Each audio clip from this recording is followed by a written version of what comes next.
gila men cuwano raw endude naate oɗo maccal ko kanko min ji gila sukaɓe ne pamde ha mawni ko kanko yaade mumen gila émission ngaji makko ha ko foof mbannamo kelle wawi soɗon belti iba men wawi iba men bisimilla ma iba men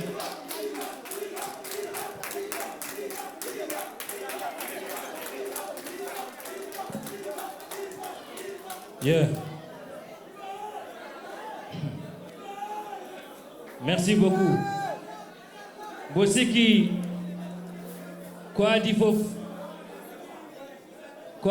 ko yafnade bandiraɓe sabu ummade nokkuji goɗɗuɗi ɓe gummi Fouta ɓe gummi ha Mbour ɓe gummi to wiyete ndeysan Diamniadio ɓe gummi Tivaoune Peulh ɓe gummi nokkuji goɗɗuɗi mbaɗi pasuji ngari ngam aussi kadi jaggande kanko je e jaggande aussi pulagu poɓɓane koye mon kelle sabu yaɓani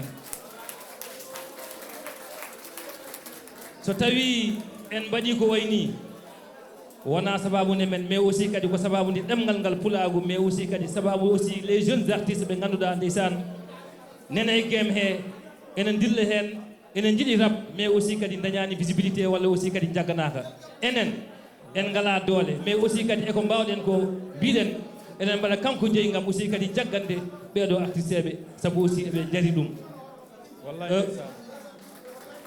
en puɗɗimo ɗum depuis 2015 en kaali Baba Kana yo Allah ɓuɓanno kañum adino gagnade visa bi rewi hen elba Kanje Maskan Elbas kañum joni ummiɗo kañum gagnino hikka noon min hoorami mi anda taw ko gonga on jii kam no mbawi wallahi gila fuɗɗi ha joni gonmi ko bowal mi jaɓani ɓattade ɓe taw ko gonga wallahi ndeysan wallahi ko adi keɗen jokka golle ni rawane mboɗo habba oɗo bâche walluno kam habbude ko oɗo suko gorko wanni seeɗa diksa o walluno kam habbude am kana mbannamo kelle wawi lega ndeysan kanko walluno kam rawani habbude bâche o wallahi kanko wonno kadi jury o hoote joom makko ndeysan yo Allah yurmo yaafomo amin am kana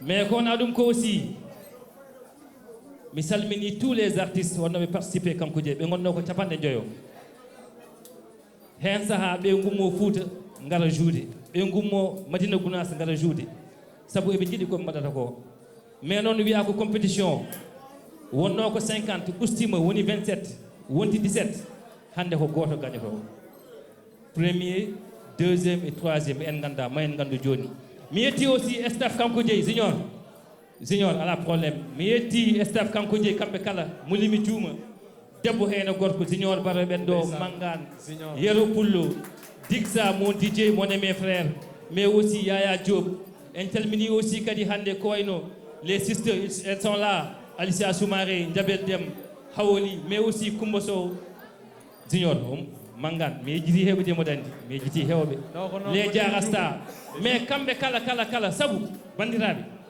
son jii ko juuɗo hanki ko depuis quart de finale kamɓe gonde amen tous les rappeurs on jii Black Gang on jii Demso Man gila quart de finale hay goto min jeyata ɗum oɗo compétition mbatten pour laaɓa wona parrain wona sponsor wona partenaire ko biyeji ɗi ko hen guittanmi mi fewna bâche mi fewna to trophée o woni trophée mi fewna trophée mite kadi kalis o kadi mi yoɓa hen woni fodde 200 000 poɗɗo dañde o wallahi wal azim je suis désolé non je le dis ene muusi ene metti billahi wallahi hen sa hay so min koota min mbaɗa kolo min koota mais justement tan pour yitte jaggande les artistes pulaar les rappeurs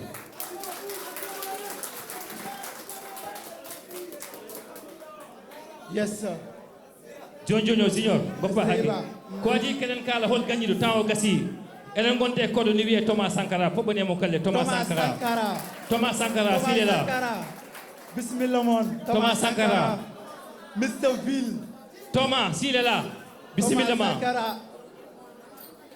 Thomas Sankara kankone ko moƴƴo heccenke waɗi kam message wi kam iba men mboɗomi Dakar komi garawo e compétition finale kanko jeeyi Thomas Sankara s'il est là Thomas bisimilla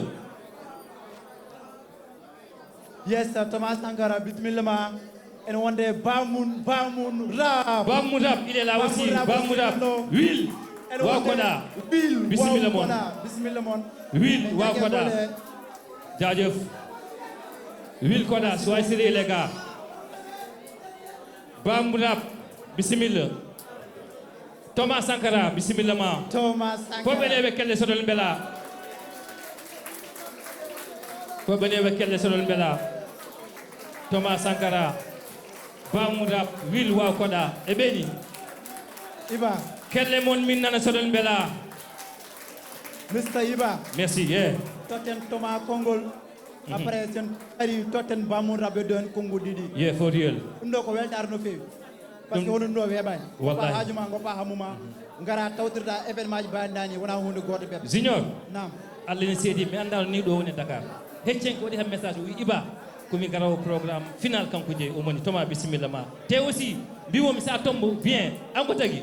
Parce que temmen hawli temmen o audition biden ko rappular fotani wadde kerol. Fotani wadde kerol.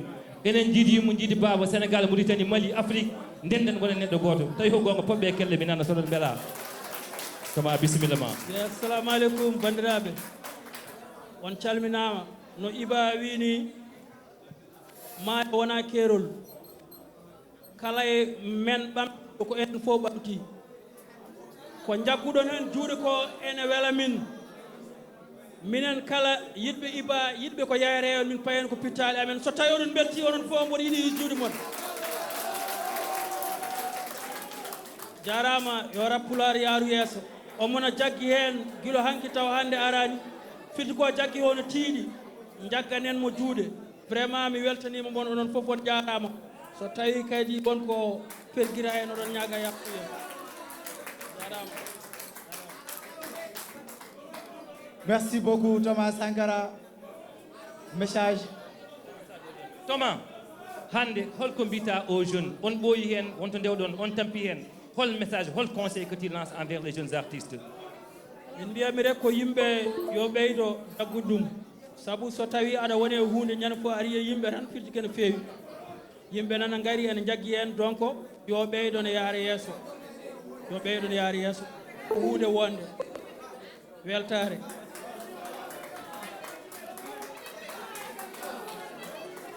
Merci beaucoup Thomas. Misiki halaka yodi. Eden gonde ville waw koda en wonde Bamoun Rap kalto jida Bamoun Rap ayat ville bismillah ma ville from waw koda ville bismillah ma bedodda kongol en wonde Bamoun Rap. Will onon gandi aussi kamɓe jeeyi label ne wiye wa koɗa on wonde Bamoun Rap kanko compétition o wi Iba mi woni partenaire walla mbiyen collaboration kanko jeeyi kala hen gañiɗo mboɗo gaddi carrément wadde ɗum ippi 5 titres vidéo ɗum noon aussi kadi weeɓani poɓɓone mo kelle kanko Will sa wi Will noon mbiya Bamoun Rap Will yiyande ma aussi kadi e compétition kanko jeeyi et surtout les jeunes artistes. Assalamu alaikum bandiraɓe on celli bon avant tout Iba mi weltima par ce que studio ji ne keewi ɗo mais min kaldi o wi kam omo yiiɗi genre waw koɗa jeeya hen min pourquoi pas par ce que ngala doole wadde ɗo studio ji kewɗi no jidirɗen ni mais hay somi ko joguimi ko heewani mais mbiɗa yiɗi rendude ɗum kadi sukaɓe aroɓe par ce que c'est très important min ko Mauritanajo mais je suis là pour mi wonani ɗo pour wiide comme Mauritanais walla comme sénégalais par ce que nde o haalani kam nde mbami programme o ko min ni woni hoore par ce que mbimi Iba ɗum ɗo sa haalnano kam mi mettinat par ce que waw label o darnirmi ɗum ɗo pour hande sukaɓe aroɓe tout le temps ɓe jogo probléme to ɓe enregistré walla temps mais mbimi donc ƴettowo so ari min mbeɗa jogonimo production makko à 100% bituji makko son plus vidéo ji makko min garantimo ɗum ɗon o donc onon noon public o jimmi kala e mom bawɗo ƴettude hen bawɗo ƴettude foof waɗa jaaɓe waɗa flop e carrière makko so ƴetti par ce que ko wawdemo tagimo ƴettude ɗum donc tottemo doole jewon abonɗon e page uji makko surtout kokkon ƴettuɗo doole ha ande chaque année ƴettuɗo ene mérite hebde succès affaire ɗum no wawat yaara yeeso Iba heɓa reconnaissance mérite o on jarama. Will sa wi Will mbiya Bamoun Rap par ce que Bamoun Rap ɓoyata joni d'ici 3 mois on foti wadde concert mawɗo si c'est so Allahu jaaɓi ɗum tagui hande ni wonto yano o heɓani ngabbude gam aussi kadi yimde sawon mais Bamoun Rap holko mbita hande à travers message Rapular fotani wadde kerol hol message mbatta yo salamu aleykum bandiraɓe o ko babmo ala baba e rab bamum ɓiɓɓe e rab kala rappeur bamum nani en tout cas vraiment ça fait plaisir d'être là ko grâce à Iba men tagi kam arde ɗo hen ko grâce à rap pular so wiyama rap pular wona Mauritanie wona Sénégal ko kala haal pular mi weltanima mon doole mi dañani prestude mais mbiɗa wawi waɗande mon acapella quoi hay so mi wawa waɗ ɗum cukalel jogguel hakkille mawɗo aduna ala ko ha waɗ ɗum so fuɗi ko min tara a waɗ ɗum hankat tagore min komi tagore ko Allah tan ña waɗ ɗum gare mi addi cumo ɓerɗe so dilli nan taga bum bum bum an sa welaga rappere ma tottama ɗum réglata acteur ma ak jelmaji belma en tout cas merci beaucoup mi salmini moon man merci beaucoup Bamouda for real will ya wulbro merci nduseɓe kelle soɗon beela merci beaucoup Jaman kare pindi e diwtudaɗe tindi kono garɗo ñamde kaari on mbiɗo hokkimi inde holmo juuɗo aali gila ko ɓoyne sikka bindi yaltu baktu baka tella ɓuura welde jimdi komi garɗo warde kaari to carriére ma dari taari ka goto min komi gaari paami disa e omin ñaami ɓer konne joomin gandi komin paami hay guete kaali to rappiyomimi kaalis ko kaari wonami maawi oh my nigga yes my nigga rappio mi kalis gidirabam kebana ndiga wirto tutte pecce kaydo so pami go wal mo liggo nange wona higgo ko bama bebbe ka tiggo annoram ko duubi anno jawon ko lebbi hol kawdo taw fudani dulmi ñoyo wujju lekki hol kebdo ko sikaro me jomu ko samo ridi so en tamo kimu jungu so muro jingine tiini ceedo wona ndungu me pulloy bungo ko piide affaire de bandiragal ko bonda mollum be jiidi e ko ko bandiyagal tante modam bawa yaade no dentu kuubi e kuudi no dentu kuubi e nage yanti kode naati ko asmano furi min kulani hala nyiri sini hebdeda kuli momi hollu kaari mo fulle carrière ma kaari sa wiyama kaari jogo yurno tuma sa tampani yiwonde silti abi to fuɗar ko ceedo wilti kadam to ilti bombo jammino ngalamo palti so wona fida hebta it carrière ma ko warti yo buuɓe juure sara halde yo wattu jimri hebɗo ko sikkaro ngero kutade ko fusti basake mon haydar wona haynan wona hay tus mbaɗen yo wul mbaɗen yo wel mbaɗen yo fus mettinde fo e fus anda banama tus min dillina dilli min dillini haleji dilli tout le monde ɓe dillini yo dillu min dillini mbaɗe yo dillu dillini yo dillu ɓe dillini yo dillu dillini yo dillu min dillini hawaɗo dilli dillini yo dillu. Merci beaucoup Bamoun Rap. Merci beaucoup Bamoun Rap. Gasi halabi gasi holko heddi nodden Mamrou Zeri est-ce qu'on pari on pari nodden be ha avant nodden be DJ hokka buude seede gullendo hawulo jaw nodden Mamrou Zeri avant dum mi lance message goto no mbiɗen mi chaque instant ni bandiraɓe gande bokkude kanko jeyi wona hunde goto bebɗo sa haji ha bokki hen andu wonko Allah rokkuma ganden kala kebɗo trophée oɗo yo andu wonko heeɓi ɓe keɓani ɓe kadi aussi kadi wona question wasde munen wawde kadi ɗumen ganden affaire o ko sens ko rap pular gagni ko fulɓe gagni ko pulago gagni affaire o waɗi ko meilleur troisiéme deuxiéme ene wonde premiéme wande hunde e weɓata Allah andi jogorto gagnade jury ji ɗi gandi jogorto gagnade heddi ko nodden jury ji ɗi gasa ha laaɓa cer ko fadino duuɓe guiɗali ko fadino lebbi ko fadino jonte ko fadino balle ko fadino heure heddimi hen minute goto compétition kanko jeeyi avec Iba Men oɗon ñaaga onon fof nde goppaten ɗo ha laaɓa cer ɗo mamdo jury o foti heddade ɗo oɗon ñaaga oɗon wonɓe ɗo ɓe fof nde mbaɗoyten rejoinde public o après heddo ɗo membre jury o ɓe gona à l'aise taw hay goto dérange-taɓe après tottiren e bandiraɓe hol jeyɗo ɗum ɗo mi nanani hol jeyɗo ɗum ɗo yes sir Junior DJ mi nanani hol jeyɗo ɗum ɗo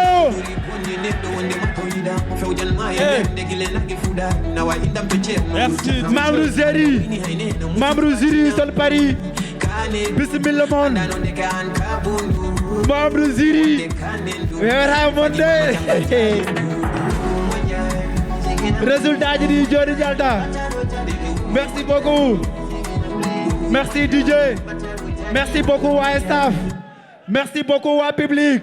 Merci beaucoup Mme Désiré, min gardienne Hado, bonne chance et merci beaucoup à vous.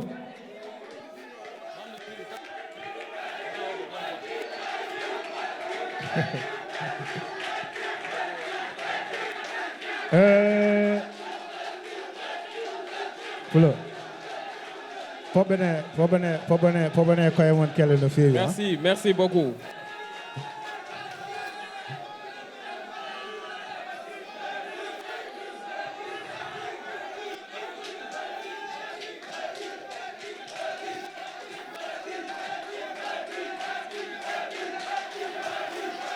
Mais c'est joli, hein. Merci, c'est joli, hein. Vous avez fait oui. Et bien, vous hande quoi. Merci.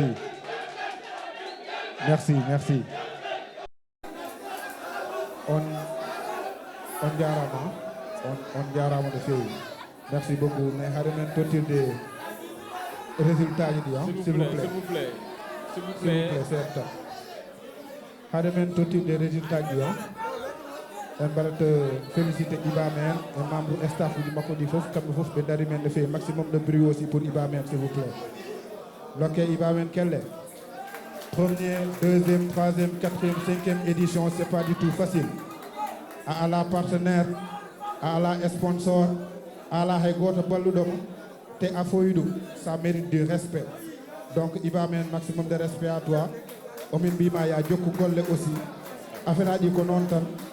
Góor jàpp ci góor ba yegg ca coll ba li gars yi di wax donc label waaw Kodda aussi kamene ɓe calminama ɓe beltanama no feewi par ce que kamene koɓe partenaire événement o MCU aussi c'est pareil donc en calmini wa MCU le directeur aussi MCMO donc big up hande noon mbiɗa andi résultat ji ne waɗi seere no feewi par ce que comme no mbinomi ni en jii quart de finale o to rewa en jii demi-finale o te rewa en gari e finale hande e so haalde gonga en jiiɗo talent no feewi e hande goto hen foof ne wawno nawde compétition mais malheureusement à chaque fois dans une compétition il y a un vainqueur, un seul vainqueur, mais il y a un deuxième, il y a un troisième aussi, mais heddiɓe ɓe mbaɗani démérité pour l'era heddiɓe hay goto waɗani hen démérité so haalde gonga affaire o waɗi seere no feewi guila le premier ha le 17e ne waɗi seere juste rek haade mi tottirde résultat ji les 3 premiers l'autre membre du jury aussi kankone o adda appréciation makko par rapport e compétition par rapport e artiste uji par rapport e prestation mabɓe hande pour le yero avant tout d'abord ko wiide félicitations à waɓe participer ɓe fof s'il vous plaît dokken ɓe kelle kamɓe fof quoi et aussi dokken Iba Men kelle par ce que ko wadde ko wayni weeɓani quoi ɗum ɗo fof koye cadre wadde amélioré hip hop pulaar kadi ça se voit hip hop pulaar nene waɗa amélioré no feewi kadi ne waɗa amélioré e taaɓe mawɗe donc noddodiran public baɗɗoni noto déjà pour min final o déjà enen fof en gagnima kadi aussi kala baɗɗo participé final e tan pour min gagnima quoi donc kadi so gagnama kadi koye nder men ha tara ko enen fof ha joni koye Haalpulaar ɓe gagni kadi ko compétition way noon compétition en gonani kadi e haare en gona hen dara gonɗen koye compétition toujours wodat keddo yesso wod dewɗo hen déjà hande arɓe ɗo ɓe fof go fof ligguima no feewi kadi prestation ngal maɓɓe kamɓe fof rewi lawol pour min enen fof kadi ballamɓe ɓeyɗen yaade waɗede streamé projet ji maɓɓe ɓeyɗen heɗade projet ji maɓɓe ɓeyɗen kadi aussi yaade concert aji maɓɓe voilà eɗen mbaɗa félicité Iba Men eɗen mbaɗa félicité kadi aussi grand ADN aussi et aussi eɗen mbaɗa félicité public o fof merci beaucoup e présence moɗon onon fof on mbaɗi ko poɗɗon wadde quoi. Donc juste rek pour rappel hade men tottirde ha joni résultat ji comme no Pulayero wini talent non ɗo kamɓe fof ɓe jogui talent so haalde gonga e gandon hunde kadi ƴettude compétition ne veut pas dire faire carrière wadde carrière haaldani haydara e ƴettude compétition en jiiɗo hip hop Galsen won ƴettuɓe compétition ɓe natti nanede walla ɓe jiyaka hande aɗa wawi arde mbaɗa participer compétition mbasa hen yaltude mais mbaɗa une bonne carrière ɗum ɗon c'est bien précisé ɗum ɗon c'est bien précisé donc wona on gagnaki tan on ngala talent walla on mbatta carrière non tout sauf ça donc ɗum ɗo c'est juste une expérience mo ganduɗa ina ɓeyɗo e carrière artistique mon hande goto hen foof ligguima côté thème goto foof ligguima côté scène goto foof ligguima côté technicité par ce que on dañi presque 2 mois de répétition te 2 mois ɗin ɗon kañum feeñi ɗo hande donc koko ligga sans plus tarder tottiɗen résultat ɗi walla mi tottira walla en goppata ha janggo. Ladies and gentlemen, pour la 3e place de la compétition 5e édition Kanko Dieye, à la 3e place nous avons Kavas Jasbe.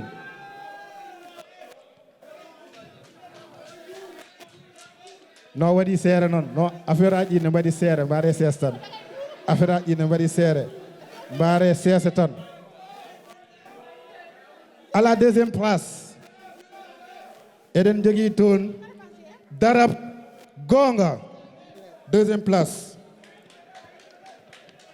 DJ pour la 1re place. DJ ko suspense pour la 1re place. DJ ko suspense pour la 1re place. Parce que hoto jejjite compétition o wona compétition tokoso te so haalde gonga artiste uji ɗi fof note uji ɗi fof koko waɗi seere. À la 1re place de la 5e édition en kali 2e en kali 2e pardon en kali 2e en kali 2e en kali 2e non mi haali 2e.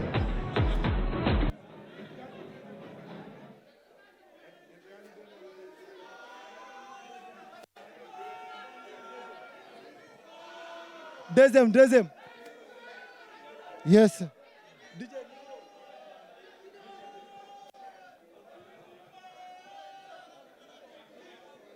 Yes.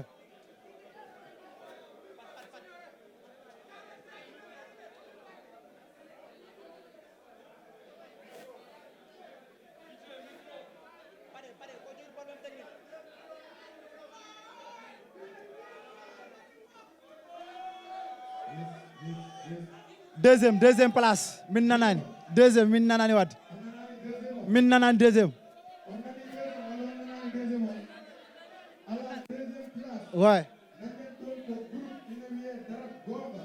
Darab Gonga 2e place.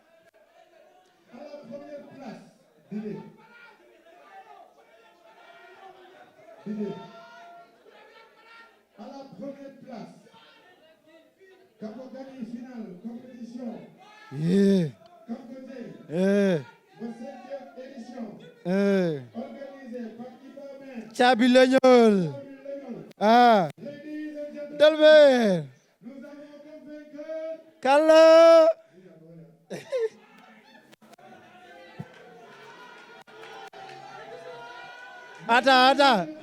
Ata. Faminamɗo public o faminamɗo public o public hol yettuɗo min nanani a dañi problème.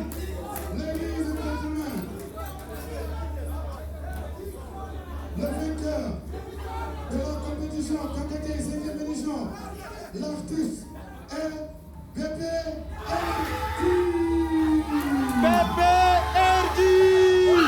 vainqueur final compétition Kanko Dieye 2025-2026. Merci beaucoup.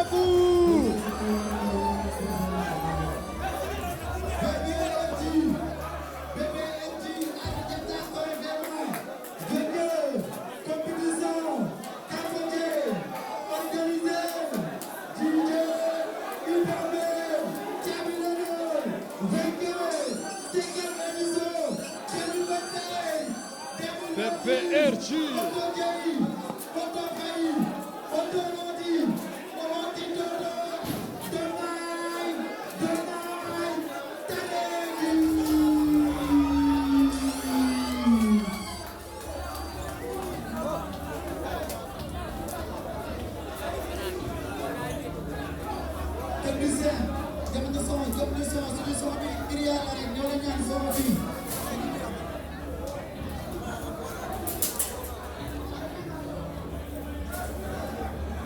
technicien ñoo lay ñaan nga may ni son bi DJ son.